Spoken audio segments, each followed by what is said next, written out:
Graça e paz, queridos irmãos, queridas irmãs, sejam muito bem-vindos, sejam muito bem-vindas a mais uma aula no canal Conectados com a EBD, o seu canal de estudos bíblico-teológicos. Hoje, dando continuidade ao estudo das lições bíblicas da classe dos adultos do segundo trimestre de 2021, estudaremos a lição de número 8 para o dia 23 de maio de 2021, o Ministério de Evangelista. Mas, claro, antes de iniciarmos esta aula, eu quero te pedir, gostou? Deixa aquele joinha abençoado e abençoador, faça os seus comentários e compartilhe esta aula com outras pessoas. Sem mais delongas, vamos para o que interessa. Vamos iniciar a aula de hoje.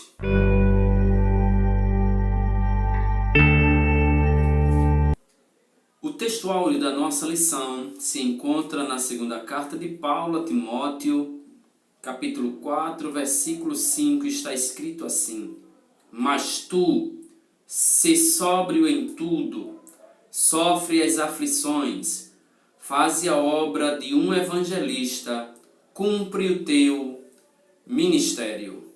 A verdade prática nos diz o seguinte: o evangelista proclama o pleno evangelho de Cristo com ousadia. É um arauto de Deus no mundo. A leitura bíblica, o texto base, na verdade são duas referências. Atos capítulo 8, versículos 26 ao 35, logo após Efésios capítulo 4, versículo 11. Atos 8, 26 está escrito: E o anjo do Senhor falou a Filipe, dizendo: Levanta-te e vai para a banda do sul, ao caminho que desce de Jerusalém para Gaza, que está deserto. E levantou-se e foi.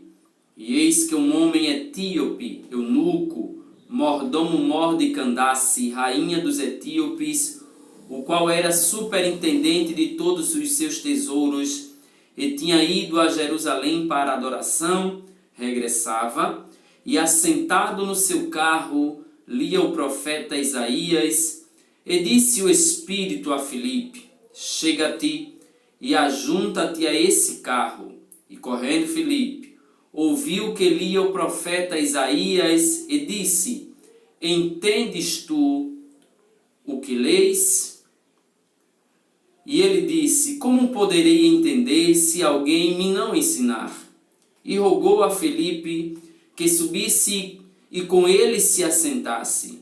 E o lugar da escritura que lia era este: Foi levado como a ovelha para o matadouro, e como está mudo o cordeiro diante do que o tosquia, assim não abriu a sua boca.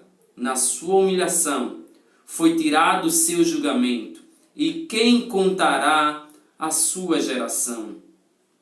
Porque a sua vida é tirada da terra. E respondendo o eunuco a Filipe disse: Rogo-te, de quem diz isto o profeta? De si mesmo ou de algum outro? Então Filipe, abrindo a boca e começando nesta escritura, anunciou-lhe a Jesus. Efésios 4:11. E ele mesmo deu uns para apóstolos, e outros para profetas, e outros para evangelistas, e outros para pastores e doutores. Amados irmãos, queridas irmãs, todos nós temos a seguinte convicção: o ministério de evangelista é um dom valioso dado por Deus à sua igreja. Por isso, o estudaremos procurando vislumbrar como o Senhor Jesus Cristo o considerou e como esse dom ministerial, por Deus concedido à sua igreja, é tratado no Novo Testamento, bem como sua destacada operação nas igrejas de Corinto e de Éfeso. Aliás, quando observamos nos evangelhos de Jesus Cristo, escritos por Mateus, Marcos, Lucas e João, percebemos de forma bem clara que Jesus ordenou aos seus discípulos para que continuassem a pregação do Santo Evangelho.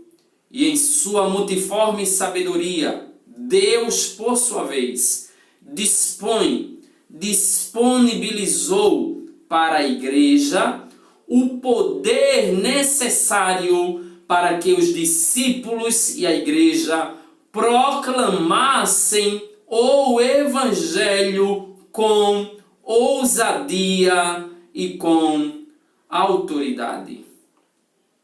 Logo de imediato nesta lição, destacamos como ponto central que o evangelista é, por excelência, o portador das boas novas de salvação de nosso Senhor e Salvador Jesus Cristo. No primeiro tópico desta lição, Jesus envia os 70. Lucas capítulo 10, versículo 1 ao versículo de número 20. Jesus dá a responsabilidade para que os discípulos desta feita, no número de 70, anunciassem o Evangelho. Sim, Jesus fez questão de enviar esses homens para anunciarem as boas novas do reino de Deus na região da Galileia. O Mestre, quando fala para os seus discípulos, para quem já estava a lhe seguir, de forma clara, ele asseverou: grande é, em verdade, a seara, mas os obreiros são poucos. Evidentemente, que Jesus sabia muito bem que nem todos se comprometeriam em pregar, em anunciar o Evangelho do Reino de Deus.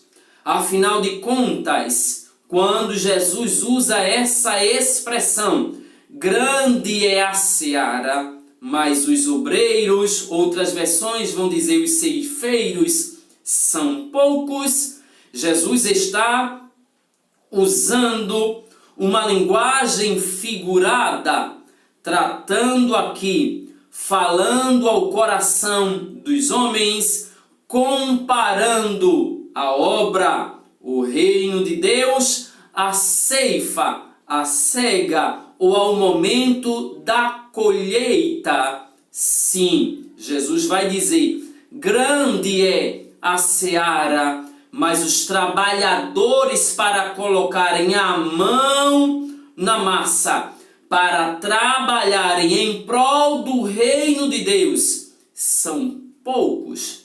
Ora, com a experiência adquirida ao longo da vida cristã, com a leitura da palavra de Deus, através da leitura da palavra de Deus, nós poderíamos pontuar algumas questões que contribuem, que fazem com que o número de pessoas que se disponibilizem para trabalhar na obra seja pequeno. Quando alguém se alista para ingressar no exército de Deus, a primeira coisa que ele tem que fazer é abrir mão da sua vontade. E não é coisa fácil. Segundo lugar, ele, além de abrir mão da sua vontade, ele precisa aceitar de todo o coração que a vontade de Deus seja prioridade na sua vida. E convenhamos que nem sempre a vontade de Deus nos agrada. Nem sempre percorrermos os caminhos de Deus nos agrada. Nem sempre fazermos a obra de Deus nos agrada. Mas a verdade é que quem põe a mão no arado não pode voltar atrás.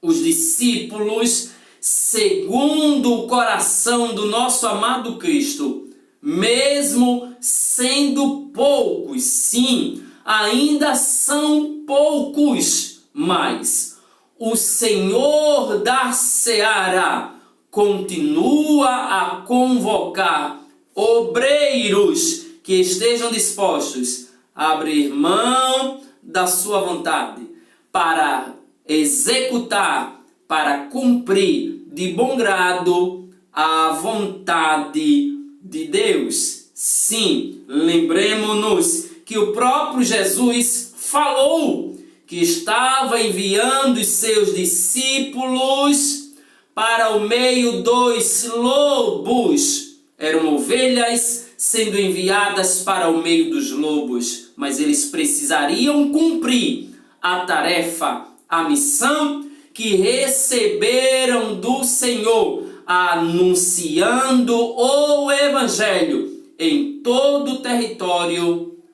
da Galileia.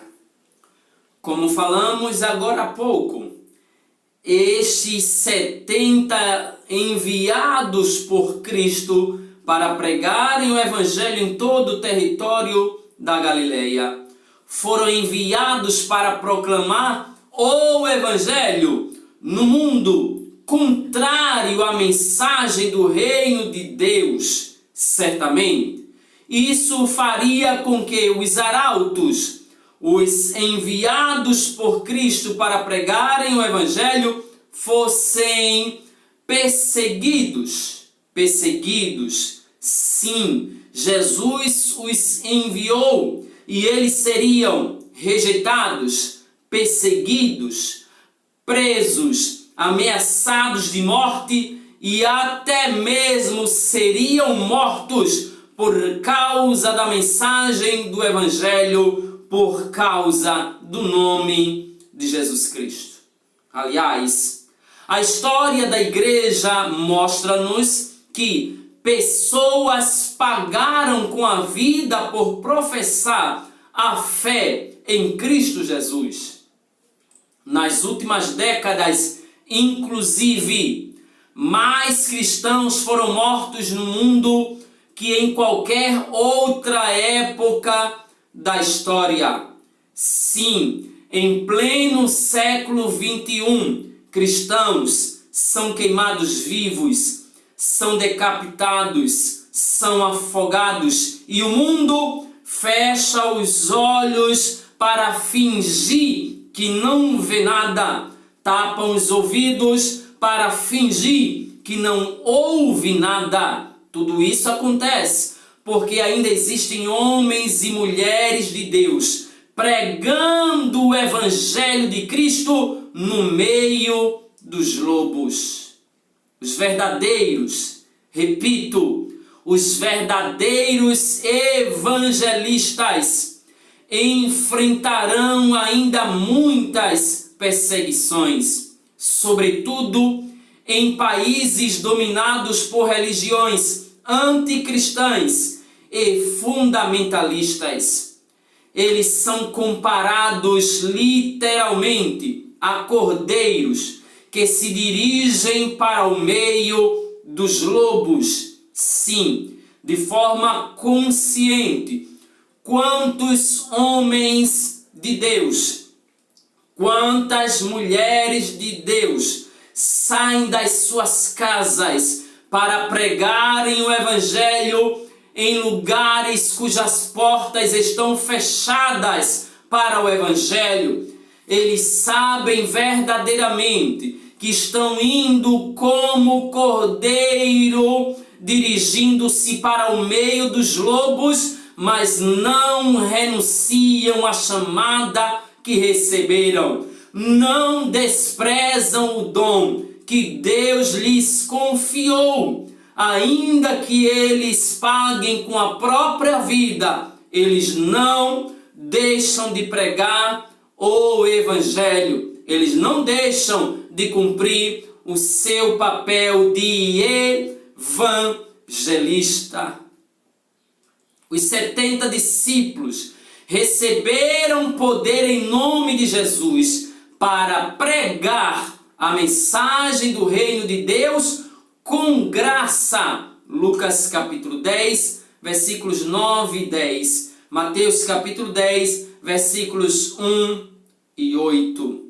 Só que quando eles voltam da nobre missão de anunciar o reino de Deus, eles voltam maravilhados, surpreendidos, dizendo: Senhor, que coisa maravilhosa nós vimos, nós vivenciamos. Pelo teu nome, até os demônios se nos sujeitam. Mas naquele momento de grande euforia, de grande alegria por parte desses evangelistas enviados pelo Mestre, Jesus falou-lhes de uma realidade que eles não compreendiam. Aquele poder era para confirmar a palavra do reino, não a palavra do homem. O verdadeiro significado, portanto, de desfrutar da alegria no Espírito não é primeiramente ver milagres, mas saber que através da exposição do Evangelho de Cristo, Evangelho de poder, nós temos os nossos nomes escritos no livro da vida.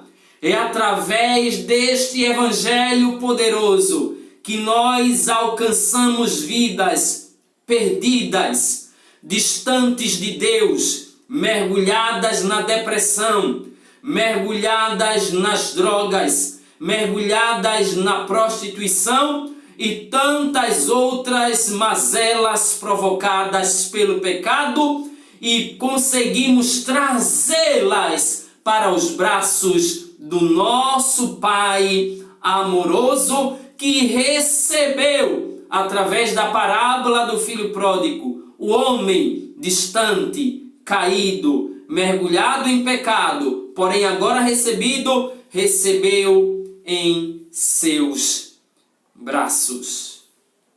Sintetizamos, portanto, o primeiro tópico afirmando que Jesus enviou os 70 para pregar a mensagem do reino de Deus e deu-lhes poder para confirmar a palavra.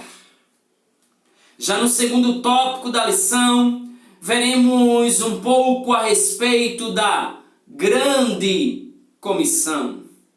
Ora, a ordem dada por Jesus aos seus discípulos após a sua ressurreição foi: ide, ensinai todas as nações. Sim, aqui nós vemos o alcance da grande comissão. A pregação do Evangelho não deveria ficar limitada a Jerusalém, não deveria ficar limitada às regiões da Galileia, não deveria ficar limitada ao território de Israel. Atos capítulo 1, versículo de número 8, de forma bem clara, o Senhor mostra qual é o alcance da grande comissão, dizendo para os seus discípulos: mas recebereis a virtude do Espírito Santo, que há de vir sobre vós, e ser-me-eis testemunhas, tanto em Jerusalém, como em toda a Judeia e Samaria, e até aos confins da terra. os discípulos, deveriam pregar o Evangelho a todas as pessoas, batizando-as em nome do Pai, e do Filho, e do Espírito Santo, ensinando-as a guardar todas as coisas que eu vos tenho mandado. De forma simples, Jesus estava dizendo: preguem, batizem e ensinem a todos e a todas que devem guardar as minhas palavras. Esta ordem, ela é chamada de comumente de a Grande Comissão.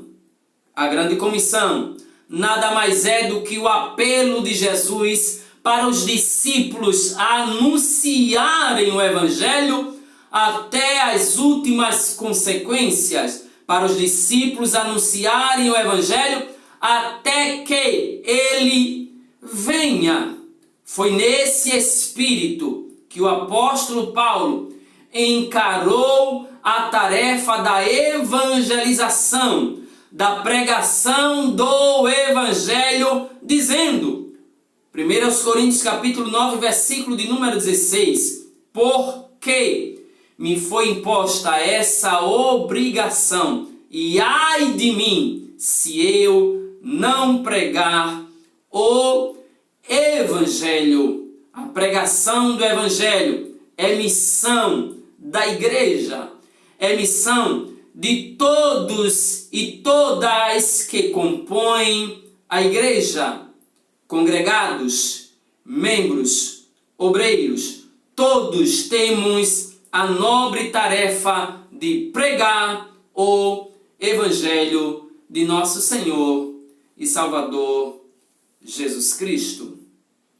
Ora, e por que devemos pregar o Evangelho?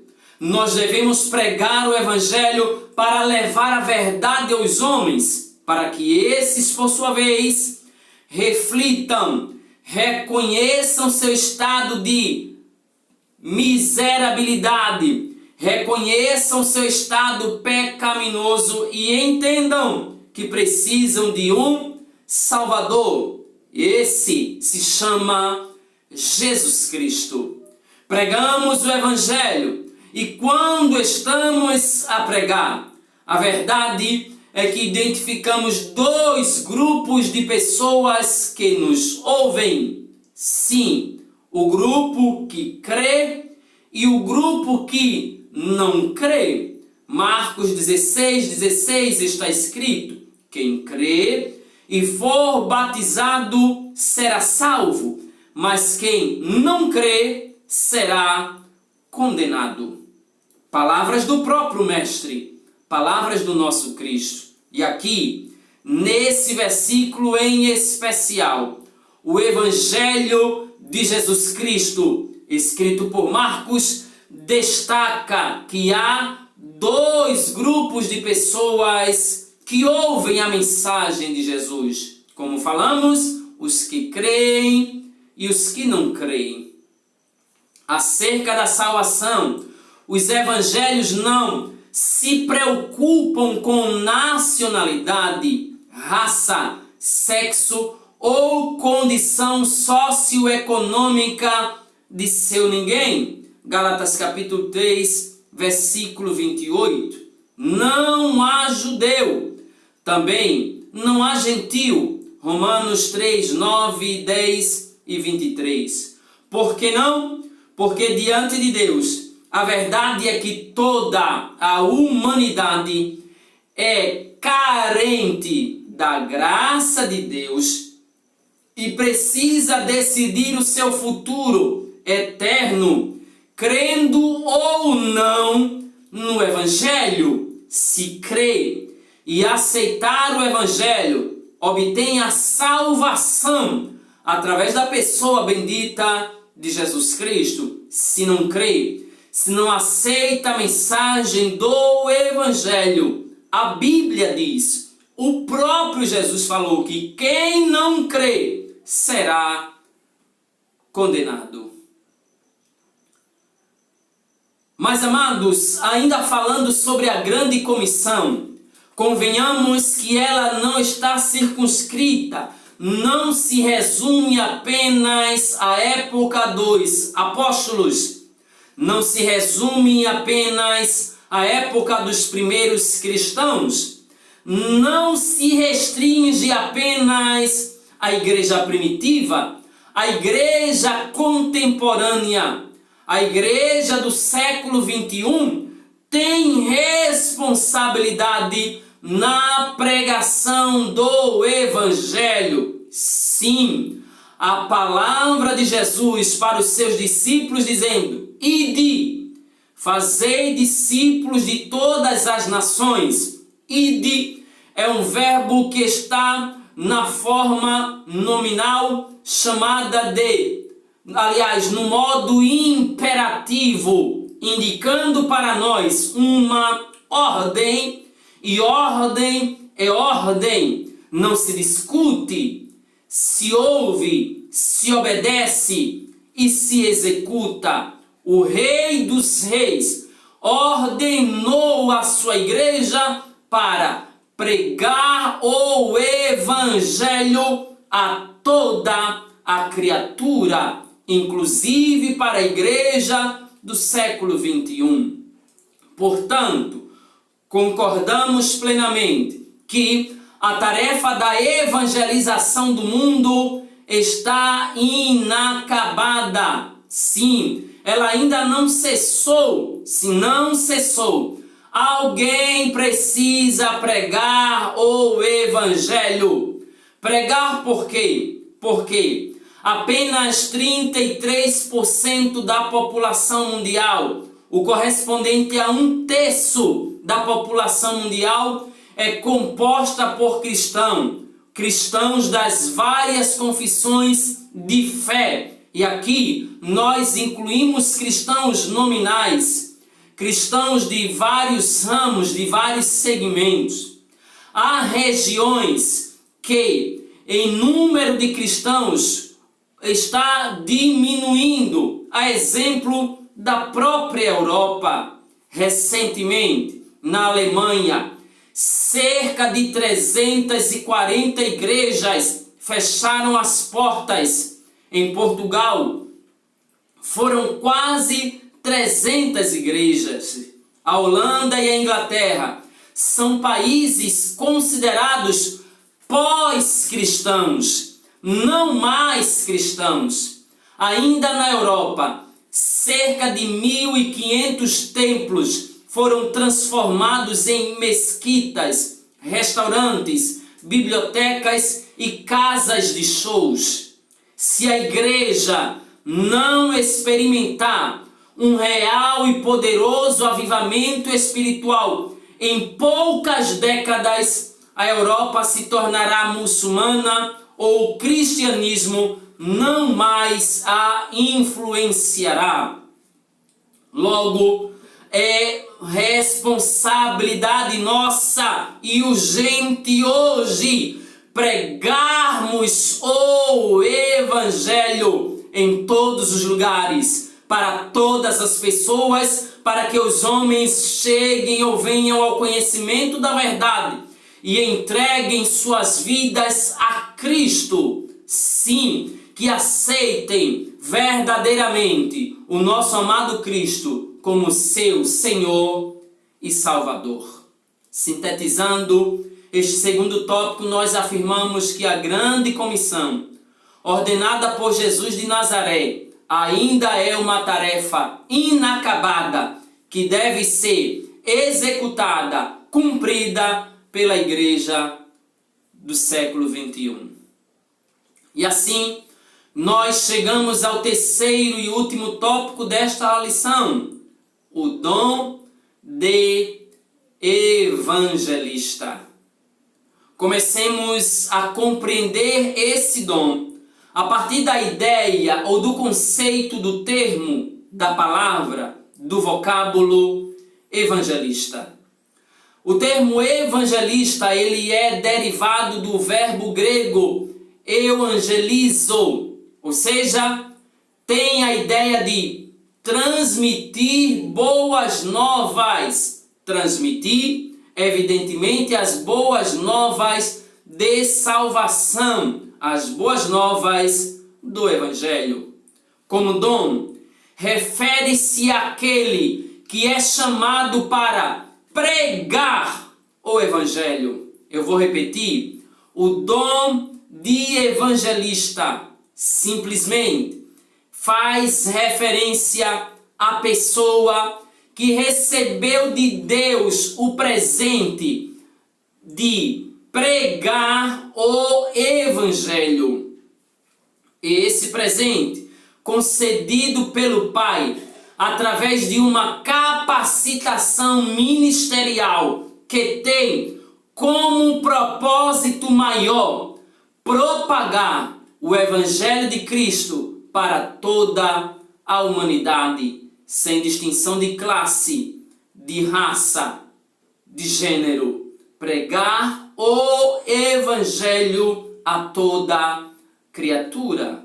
O evangelista, ele tem paixão pela salvação dos perdidos.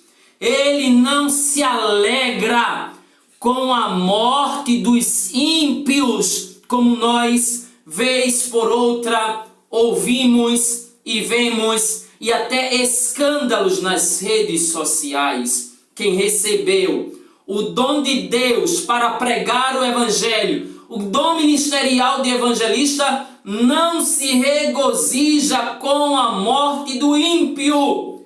Ele sabe que com a morte o ímpio vai para o inferno. E o desejo do evangelista é que ele se arrependa dos seus pecados, entregue sua vida a Cristo para poder morar nos céus. Foi concedido aos homens por Deus. E ele, o evangelista, ele tem paixão pela salvação dos perdidos. Esmera-se por buscar da parte de Deus mensagens inspiradas. Eu vou repetir. Ele esmera-se, dedica-se ao extremo para receber da parte de Deus mensagens inspiradas do coração do Pai para tocar os corações dos homens e quebrantar a alma dos pecadores. É isso que o verdadeiro evangelista faz. Mas esse evangelista é alguém que recebeu o dom de Deus. Ele não recebeu cargo de homens, ele recebeu o dom de Deus.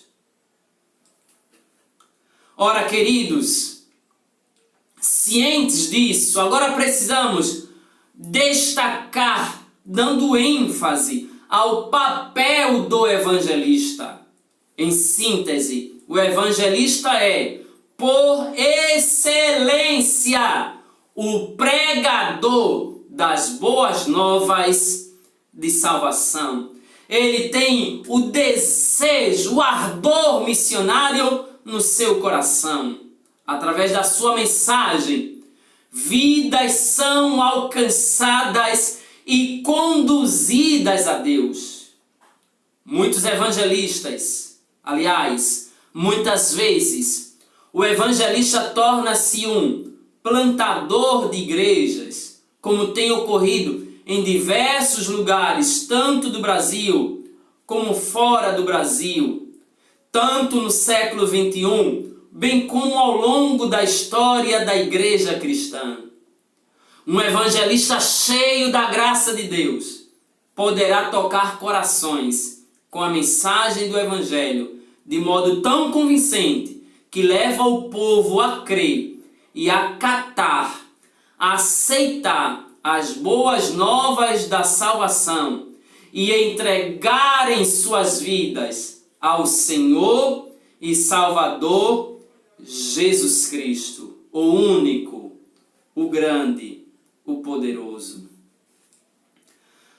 Ainda pensando neste ministério de evangelista, qual é a finalidade do ministério, do dom de evangelista? Da mesma forma que o ministério do apóstolo e do profeta, o ministério de evangelista tem por finalidade. Isso aqui é interessante, irmãos. Quando nós lemos as Sagradas Escrituras, quando nós estudamos, buscamos compreender as Sagradas Letras, a nossa visão se abre, porque o Evangelho amplia a nossa visão. Olha que interessante. O evangelista, ele foi chamado por Deus, recebeu o dom de Deus para preparar os santos do Senhor para uma vida de serviço cristão. Além disso, ele tem como finalidade, ele tem como objetivo, como foco, edificar o corpo de Cristo.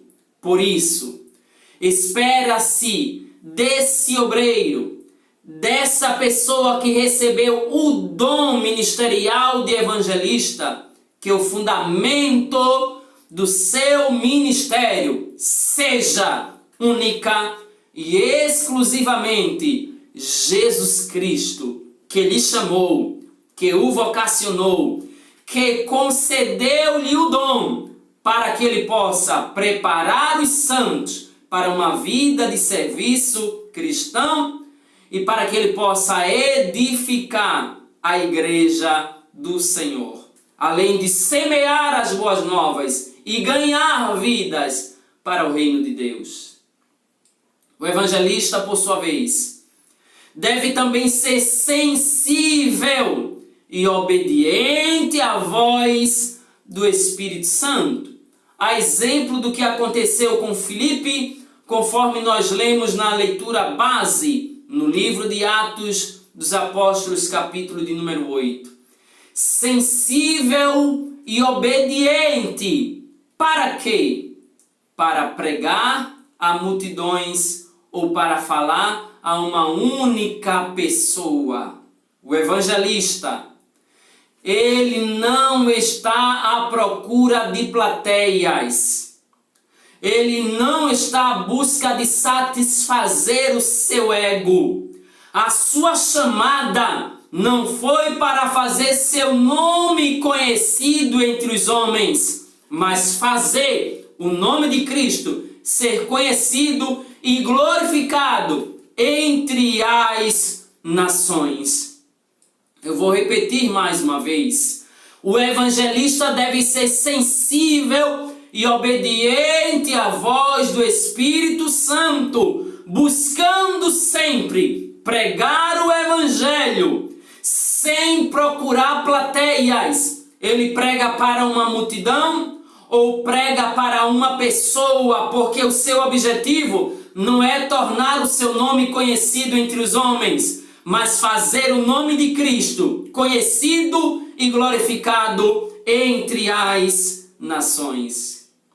Outro aspecto importante desse ministério é a habilidade que o evangelista deve ter na transmissão das boas novas. O evangelista, ele não é formado numa escola acadêmica. Ele é preparado, vocacionado pelo próprio Deus. Isso aqui é interessante. Pode fazer o curso de missiologia, pode fazer o que for, mas se não tiver chamada, não adianta. O arauto de Deus precisa ser capaz de responder a seguinte pergunta dirigida ao pecador: entendes tu o que lês? É missão nossa, é missão da igreja, anunciar o evangelho, pregar as boas novas, alcançar vidas, mas reconhecendo que nem todos foram chamados para ser evangelista. Se você não é, mas a igreja precisa de um evangelista. A igreja precisa de evangelistas. Oremos ao Senhor da seara. Grande é a seara, poucos são os ceifeiros, mas se nós orarmos, Deus continuará levantando homens e mulheres de Deus, dispostos a cumprirem a vontade do Mestre. se preciso for, a darem sua vida, como fizeram os apóstolos, como fez Paulo, como fizeram tantos cristãos ao longo dos anos, para que o nome de Cristo fosse conhecido e glorificado. Sintetizando este tópico, nós afirmamos que o papel do evangelista é exercer o ministério dado pelo Altíssimo como arauto de Deus, anunciando, apregoando as boas novas de salvação. E assim, nós finalizamos esta lição, afirmando que o dom ministerial de evangelista é concedido por Deus a algumas pessoas, conforme o propósito do Espírito Santo, para o fortalecimento e para a edificação da igreja. Isso, porém, não significa desobrigar os cristãos individualmente do labor da evangelização. Muito menos significa dizer que os evangelistas são pessoas superiores a quem não recebeu tal dom. Todo seguidor de Cristo, isto é, todo aquele que é discípulo de Jesus, tem em sua caminhada cristã o firme compromisso de propagar a mensagem do Evangelho, mesmo não tendo recebido o dom de evangelista. E desse compromisso não se pode apartar um único milímetro, um só momento. Portanto, oremos ao Senhor da Seara que levante mais evangelistas para a sua grande obra. Amém? E assim nós finalizamos esta lição, mas já marcamos o nosso próximo encontro, lição de número 9, o ministério de pastor. Muito obrigado. Deus te abençoe. A paz do Senhor. E até a próxima.